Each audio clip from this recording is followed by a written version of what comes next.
讲到这2年 AI 人工智慧长时行来看新竹的建工高中，因为瓦近着新竹科学园区的关系，特别找这阳明交大电子所博士班的学生，对今年开始来到学校教这半导体相关的课程，这也是代表地区头一间有半导体课程的高中。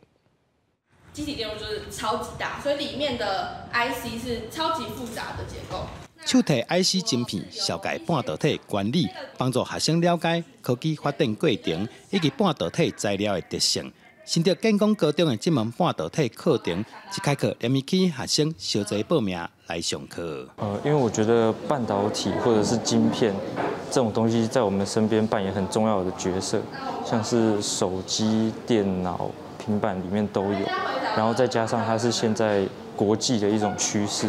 对我们每个人或每个国家都很重要。希望说能够帮助小朋友未来在选择科系的时候，不管是要念理工科或者是文组，其实都是非常需要能够有半导体的知识，因为我们台湾的这个半导体产业其实是由各个科系所组合而成的。校长指出，会选择在高中内面开半导体课程，主要原因是学校有真侪学生的父母拢是在科学园区上班。 课程除了学生了解园区的工作内容，也让学生提早知影自己的兴趣。我觉得家人工作还是算蛮辛苦的。第一是我觉得这个产业你光是要理解就非常困难。第二，如果你是应用，我觉得那就更厉害了。你的高一学生我们统计发现有超过60%的孩子，他们的父母亲在园区工作、上班服务我想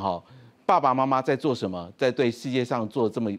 有意义、这么贡献这么大的事情，孩子们应该要感觉到光荣。校长讲，接下来会带学生去园区的科技公司进行实体学习，希望透过半导体教育课程，提升学生对半导体产业的兴趣，为台湾培养更较多科技人才。记者杜君和新竹报道。